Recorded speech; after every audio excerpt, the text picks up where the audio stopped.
Late today, the Coast Guard reporting that pieces of the sub have been found in a debris field near the Titanic.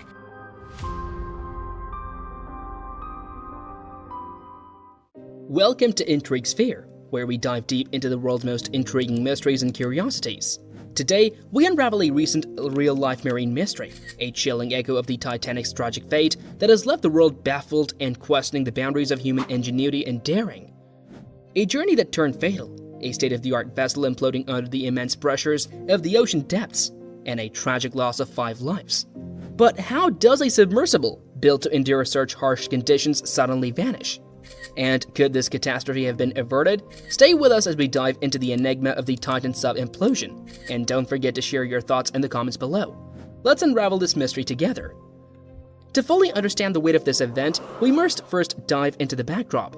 The focus of the narrative is Titan, an underwater exploration vessel run by OceanGate Incorporation, an American company well known for its fleet of submersibles intended for both scientific research and tourism. The Titan was built to accomplish what few can dream of, descending into the abyss of the ocean where the pressure is more than 300 times the atmosphere at the sea surface. The sheer weight of water above is equivalent to the weight of the Eiffel Tower. Yet, the Titan was engineered to withstand these pressures, designed to transport passengers safely to incredible depths, far beneath the rage of sunlight. OceanGate's Titan wasn't just any submarine. It was capable of diving up to 4,000 meters, a depth that only a handful of submersibles in the world can achieve. The journey it undertook wasn't any ordinary voyage, either. The destination was the wreckage of the Titanic, the world's most famous maritime disaster, lying in its cold, dark grave nearly 4,000 meters below the surface.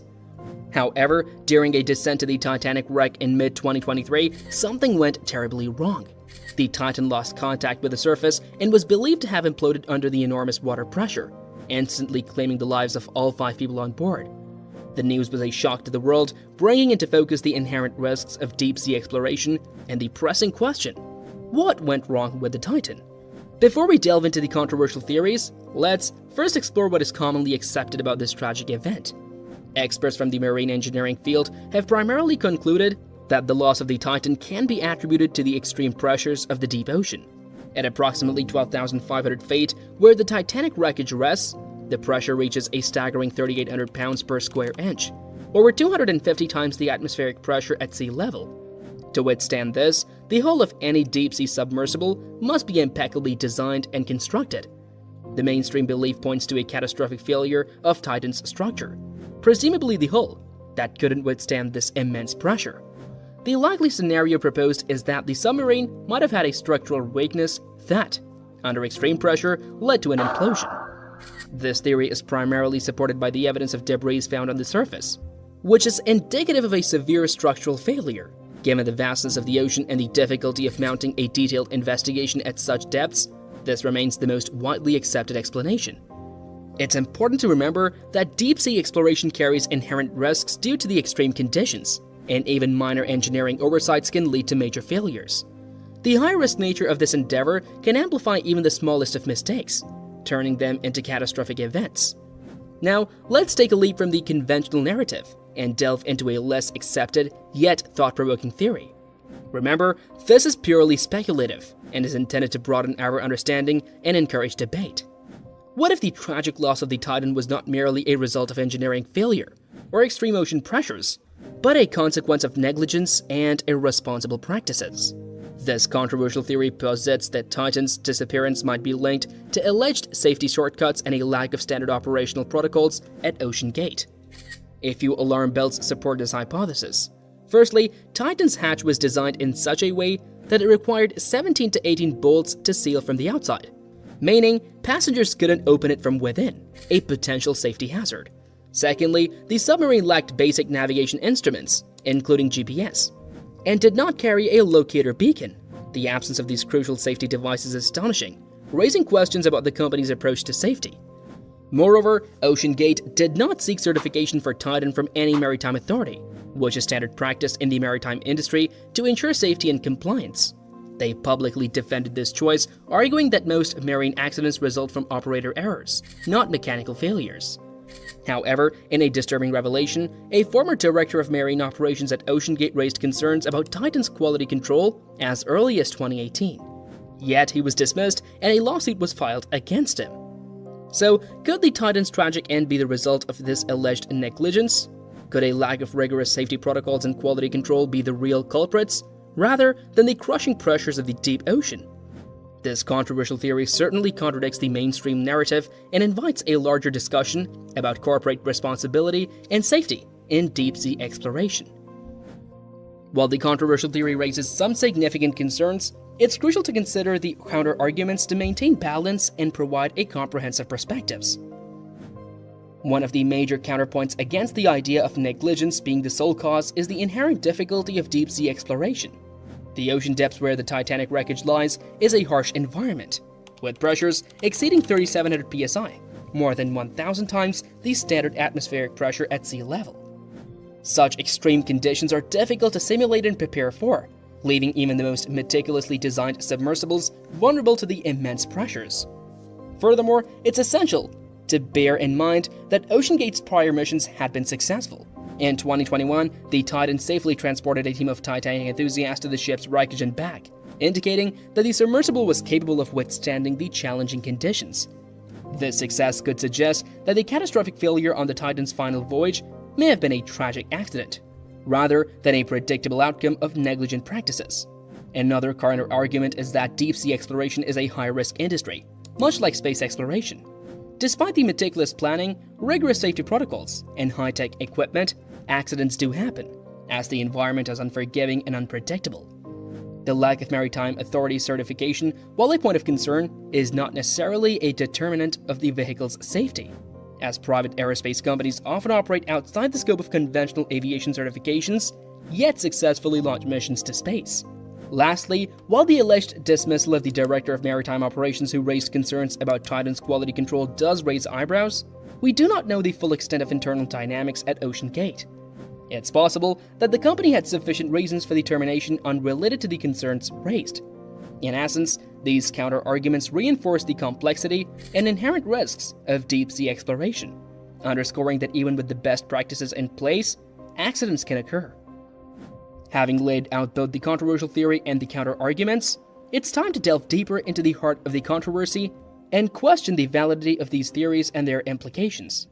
When you look at the internal conflicts at OceanGate, as the New Yorker reported, it becomes clear that Lockridge, the Director of Maritime Operations and Chief Submersible Pilot, and the company's leadership had serious disagreements on the issues of design and safety.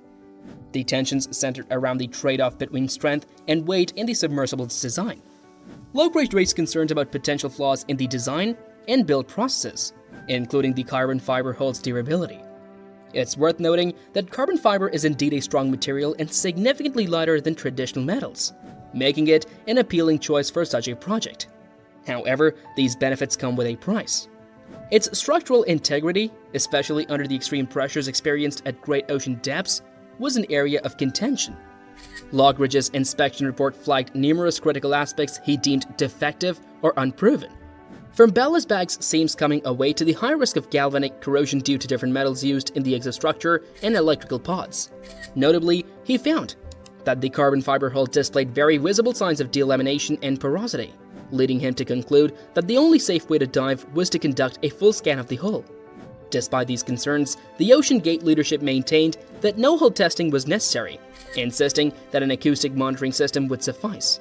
However, Lockridge argued that such a system would only alert the pilot when a component was about to fail and not detect any existing flaws before applying pressure to the hull.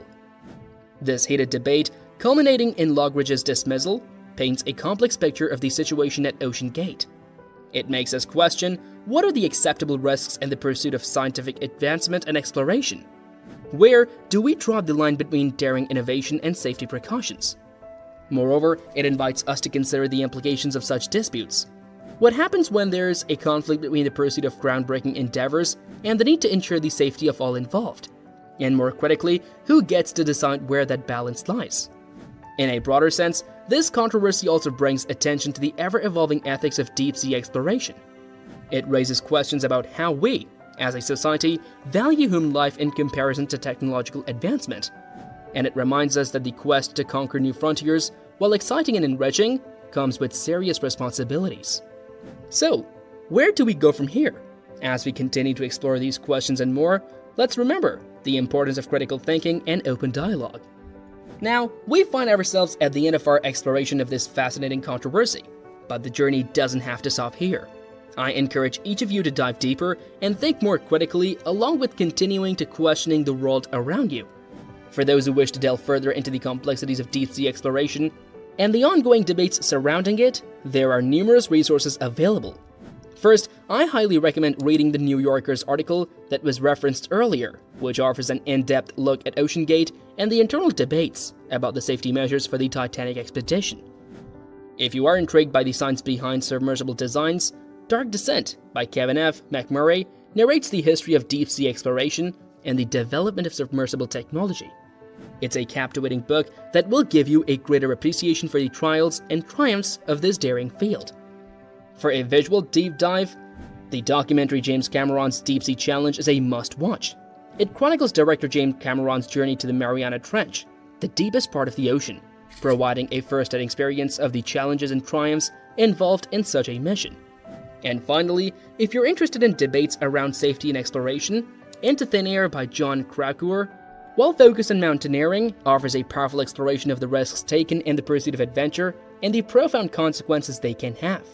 Remember, every question you ask and every perspective you consider adds another layer to your understanding of the world.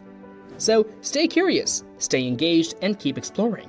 The mysteries of the past and the unknowns of the future are waiting for you.